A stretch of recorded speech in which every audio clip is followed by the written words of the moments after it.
Une création, La Voix du Nord. Quand on nous raconte les jeunesses de ces gars-là, c'est les jeunesses de mecs sympas, enfin voilà, sans délinquance. Affaires sonores, le podcast des grands dossiers criminels de la région, par Elodie Rabé.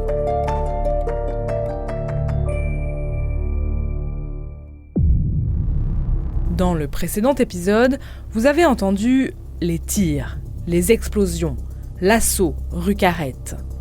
Mais une question reste en suspens. Qui étaient ces hommes derrière ce qu'on a appelé le gang de Roubaix ? De jeunes hommes originaires de la région, passés par la Bosnie, convertis, radicalisés. Au fil de l'enquête, puis du procès, c'est cette réalité qui apparaît. Des parcours faits de rupture, de conviction, de clandestinité. Alors, quand leur procès s'ouvre en 1997, la cour d'assises ne juge pas seulement une série de braquages. Elle tente de comprendre ce qui a fabriqué ces hommes. Épisode 2, dans la tête du gang de Roubaix.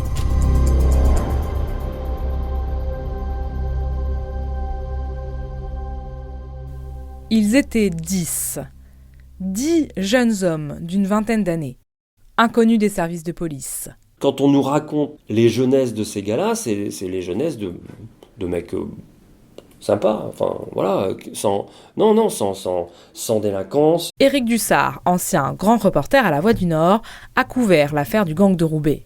C'est ce qui fait l'une des particularités de leur histoire, c'est cette espèce de basculement d'une vie à peu près sympa, normale à Roubaix et autour, à cette violence criminelle qui va surprendre, bouleverser tout le monde et être tout à fait nouvelle. Il y a d'abord les disparus. Car parmi ces 10 membres du gang de Roubaix, 4 sont morts durant l'assaut mené le 29 mars 1996 dans la maison de la rue Carrette, dans le quartier de l'Alma. 2 tomberont sous les balles des policiers et 2 autres préféreront mourir en martyrs dans les flammes plutôt que de se rendre. Grâce aux papiers retrouvés sur place, les policiers identifieront rapidement 3 des cadavres, comme Saad El Ahar, 27 ans, Rachid Swimdi, 25 ans, et Amar Djouina, 28 ans. Le 4e, Nouri Altinkenak, un Turc de 24 ans, est d'abord confondu, car son numéro de téléphone et son nom figuraient dans l'agenda de Christophe Caz. Mais il sera identifié par la suite. Christophe Caz, justement, considéré comme l'instigateur du gang, décédera lui aussi le 29 mars, mais cette fois lors d'un échange de coups de feu avec la police belge alors qu'il tentait de fuir vers la Belgique. Une mort vécue comme un regret pour les policiers qui auraient aimé l'interroger, pour comprendre évidemment. Âgé de 27 ans en 1996, Caz a été élevé en catholique. Caz s'est radicalisé ici, à la fac de médecine, à Lille. Il fréquente la mosquée de Lille Sud, puis celle de la rue Archimède, à Roubaix, où il se convertit à un islam fondamentaliste et s'intéresse de près au conflit des Balkans, au cours duquel les musulmans bosniaques sont massacrés par les troupes serbes.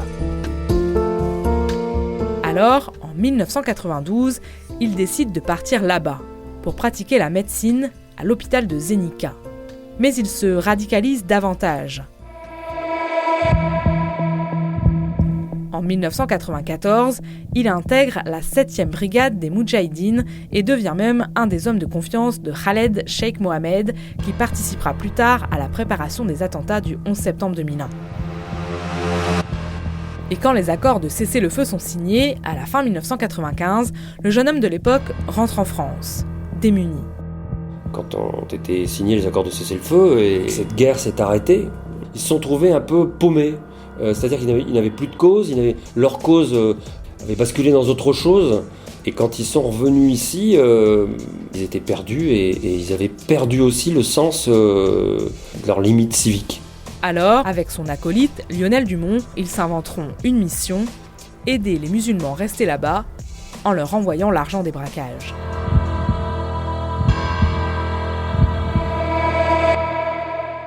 Et pour cela, il leur faudra des petites mains. Au premier rang desquelles, Mouloud Bouguelane. Étudiante en maths, ancien enfant de la DAS, élevé dans une famille d'enseignants, ce gamin paumé a croisé la route de Kaz à Lille, puis à Roubaix. Convaincu par son combat, il a fini par le suivre en Bosnie. Et lui aussi a combattu dans les rangs des Moudjahidines. En fait, il avait raconté qu'il avait été, lui, comme tant d'autres, de la chair à canon qu'on envoyait en première ligne, comme ça, se faire flinguer par l'armée serbe. Alors lui, il en a échappé, mais il a vu plein de copains tomber autour de lui. Il était revenu de ces combats avec l'âme d'un guerrier traumatisé qu'on avait fait de lui. Ce type-là est tombé dans la délinquance, dans le terrorisme, sans doute à cause du traumatisme vécu là-bas. Hossein Bedaoui fait aussi partie de ces adolescents qui se cherchaient sûrement un peu à l'époque où il a rencontré les autres membres du gang. Il est le fils d'une famille unie et bien implantée socialement à Roubaix. Avec des gens de réflexion, d'ouverture, d'une grande envie de participer à la vie de la ville et de la société. Et lui s'est écarté de ce chemin-là. Il traînait les pieds au lycée et préférait passer son temps à la mosquée d'Awa de la rue Archimède à Roubaix. C'est là qu'on lui a parlé de fraternité, qu'on l'a convaincu de faire le pèlerinage à la Mecque, et c'est là, surtout, qu'est né son engagement auprès du gang. Interpellé en Belgique à l'été 1996 et condamné en 2001, il reviendra témoigner lors du procès de Lionel Dumont en 2005 et livrera alors un discours plein de rage. Il s'était complètement radicalisé, en fait, en prison.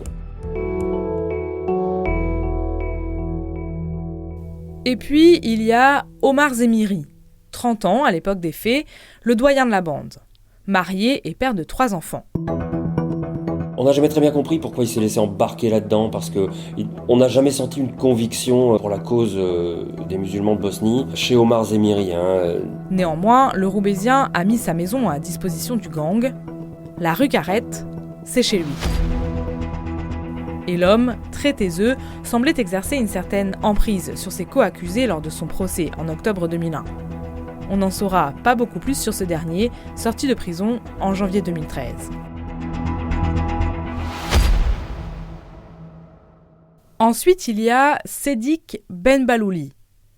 Il a longtemps été le fantôme de l'affaire, le seul membre du gang de Roubaix dont on a totalement perdu la trace pendant près de 30 ans.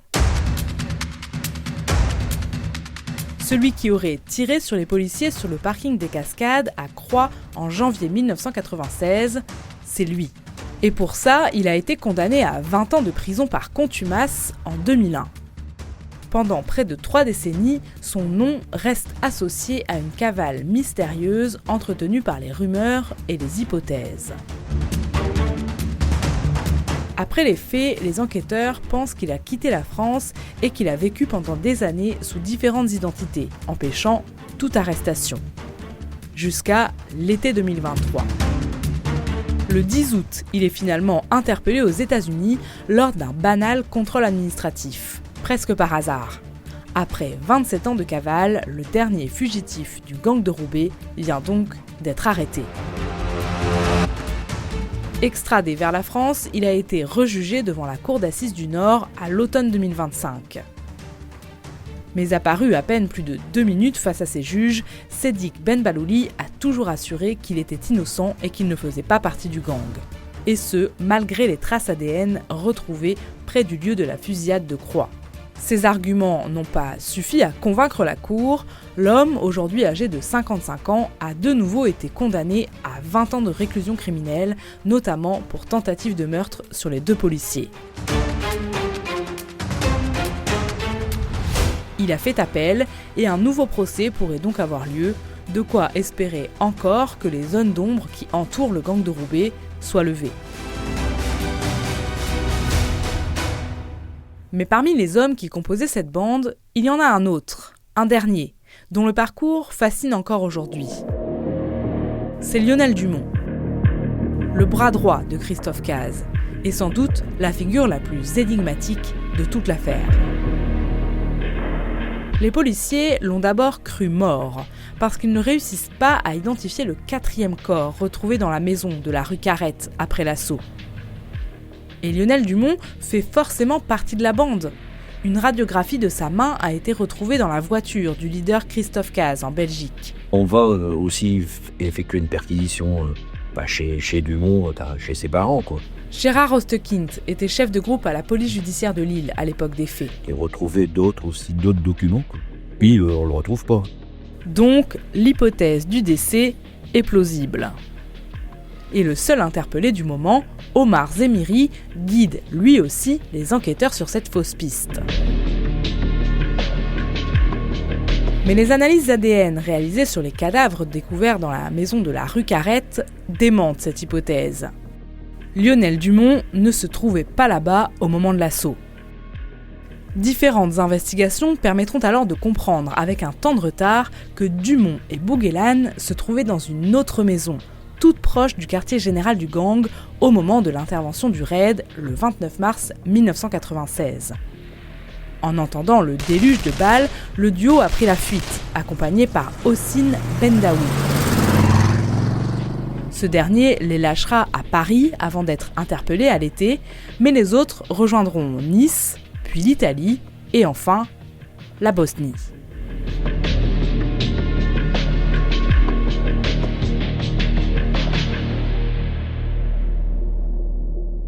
Là-bas, les Roubaisiens braquent des stations-service pour tenter de survivre. Là-bas, ils seront condamnés à 20 ans de prison. Mais alors qu'il doit être extradé vers la France en 1999, Lionel Dumont réussit à s'évader. Il vivra sous de fausses identités en cavale pendant plusieurs années avant d'être définitivement stoppé en Allemagne en 2003. Faisant l'objet d'un mandat international, Lionel Dumont ne sera jamais interrogé par les hommes de la police judiciaire de Lille. Un des regrets évidents des enquêteurs qui ne le rencontreront vraiment que lors de son procès à Douai en 2005. C'est un personnage étonnant, Dumont, parce que là encore, au moment comme dans tous les procès, il y a un moment qui est consacré à l'étude de la personnalité, de l'accusé ou des accusés. Et là, le gamin Lionel Dumont, tous les gens qui viennent n'en disent que du bien, vraiment. Et ils en parlent même avec beaucoup d'affection. Famille, enseignants, copains, voisins, la vie est unanime. Gamin, je crois que c'est quelqu'un qui avait une vraie générosité, un vrai élan envers les autres. C'est comme ça qu'on le décrivait. Et on ne voit d'ailleurs, sur les photos de Dumont jeune, on ne voit que des sourires. Mais à 18 ans, cet ancien élève du lycée Gambetta de Tourcoing vit un moment charnière. Quand son service militaire, il part en coopération. Et là, il a une révélation, il veut faire de la coopération, il veut continuer. Et l'armée ne le garde pas. Il vit ça comme un échec, une frustration, une vexation. Enfin, voilà, il le vit pas bien, en tout cas. Déterminé, le Tourquenois, devenu étudiant en histoire, part faire de l'humanitaire en Afrique. Quand il revient en France, il veut poursuivre son engagement. Mais perdu dans ses idéaux, il se convertit à l'islam et il croise alors Christophe Cazes à la mosquée de la rue Archimède à Roubaix. Ensemble, ils partent en Bosnie et ne se quitteront plus. Bon voilà, il rencontre là-bas des gens qui dévieront de ce projet, si toutefois ça a été son projet, on ne le saura jamais. Mais assez rapidement, donc, il en vient à épouser la cause des musulmans de Bosnie, certes pourchassés par l'armée serbe, mais là c'est pareil que Bouguelane, quand Dumont rentre en France après avoir participé à tout ça, il n'est plus le même homme. Il a fait tomber les limites que lui imposait son éducation, c'est-à-dire que jamais avant ça il avait commis ni crime ni même le moindre délit. Considéré comme le bras droit de Christophe Cazes dans la composition du gang de Roubaix, Lionel Dumont sera condamné à 30 ans de réclusion en 2005 avant de voir sa peine réduite à 25 ans en appel. Détenu dans plusieurs prisons de la région, Lionel Dumont est resté surveillé comme le lait sur le feu durant toute la durée de sa détention. Il a notamment été transféré régulièrement pour éviter tout prosélytisme auprès de ses codétenus. En 2015, il refait parler de lui pour une sombre histoire de tentative d'évasion. Mais il sera finalement relaxé dans cette affaire. tout comme en juillet 2017, où son nom est de nouveau apparu, mêlé à celui d'individus suspectés de préparer une action terroriste. Là encore, aucune suite judiciaire n'a été décidée contre lui dans ce dossier. Lionel Dumont a finalement été libéré fin 2021 sous surveillance électronique.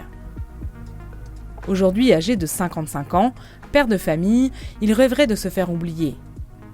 C'est sans compter son passé qui le rattrape toujours. Le 9 mai 2025, il a été arrêté alors qu'il se trouvait en vacances en Crète dans le cadre d'une demande d'extradition de la Bosnie.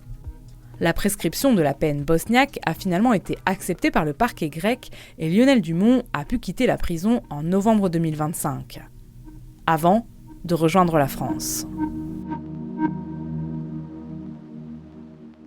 Voilà donc le portrait de 10 hommes, 10 parcours, 10 histoires qui se croisent. Et puis un jour, tout cela se retrouve au même endroit, dans une salle d'audience. En octobre 2001, la Cour d'assises du Nord ouvre le procès du gang de Roubaix.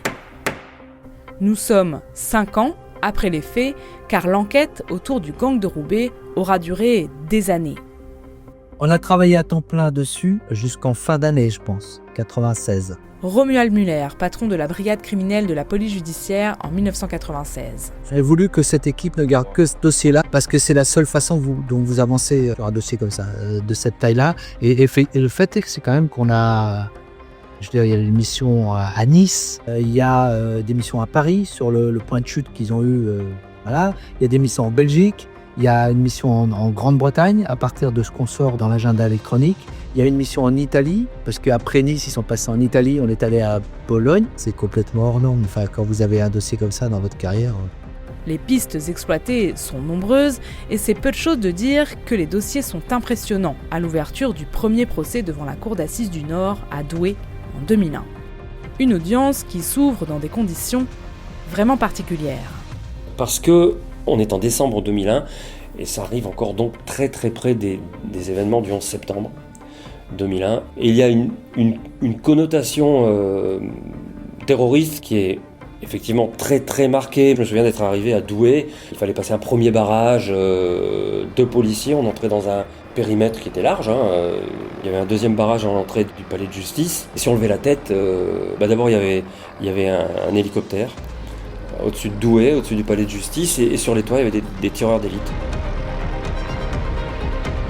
La connotation terroriste est prégnante. Et ce, malgré les propos de Jean-Louis Debré, ministre de l'Intérieur de l'époque. L'homme politique avait affirmé le jour de l'assaut de la rue Carrette que cette affaire relevait du grand banditisme et n'avait rien à voir ni avec l'islamisme ni avec le terrorisme. Le gouvernement de l'époque refusait ces mots. Contre toute évidence, enfin à mon sens, parce que leur action, elle était bien liée à la volonté de combattre ici pour la cause qu'ils avaient connue là-bas, en Bosnie. Donc je vois pas comment on peut qualifier ça autrement que par ce mot-là, de terrorisme. Dans tous les cas, 5 ans après cette phrase prononcée face aux journalistes, les conditions d'accès au tribunal pour le procès des survivants du gang de Roubaix sont terriblement sécurisées. Car les accusés sont alors perçus comme proches de ce qu'avaient fait les terroristes du 11 septembre à New York. D'ailleurs, les avocats de la défense l'ont souligné. Ça alourdissait un peu le poids sur les épaules de leurs clients. Car ils ne sont que 3 sur les bancs des accusés en 2001. Le leader de la bande, Christophe Cazes, on l'a dit, est mort. Son lieutenant, Lionel Dumont, est en fuite. Ils sont alors 3 visages qui représentent le terrorisme pour la première fois en France, avant même le procès des attaques du métro de Paris qui arrivera après. Il y a donc Omar Zemiri, Mouloud Bouguelane et Hossein Bendaoui. Ils ont tous déjà été condamnés pour différents faits, plus ou moins en lien avec l'organisation du gang. Zemiri face à la justice belge pour tentative de meurtre sur 2 policiers et pour la prise d'otage perpétrée dans sa fuite le 29 mars 1996. Bouguelane, lui, a écopé de 20 ans de prison en Bosnie pour des braquages commis là-bas lors de sa cavale. Et Bendaoui a participé à un trafic de faux passeports à l'international. Mais le cœur du dossier, ces 3-là, ont à y répondre à Douai. Au terme de 3 semaines de procès et d'un délibéré de 6 heures, Bouguelane et Bendaoui seront condamnés à 20 et 18 ans de prison. Omar Zemiri, très taiseux et niant tout en bloc lors du procès, a écopé de 28 ans de réclusion criminelle en première instance. Il est le seul à avoir été condamné pour la tentative d'attentat à la voiture piégée contre le commissariat central de Lille. Cette peine, très lourde, a été réduite à 15 ans en appel en avril 2007. Cette fois, Zemiri avait joué la carte de la franchise en reconnaissant avoir participé au braquage. Sédic Ben Balouli, condamné fin 2025, est le dernier membre du gang de Roubaix, encore derrière les barreaux, 30 ans après les faits.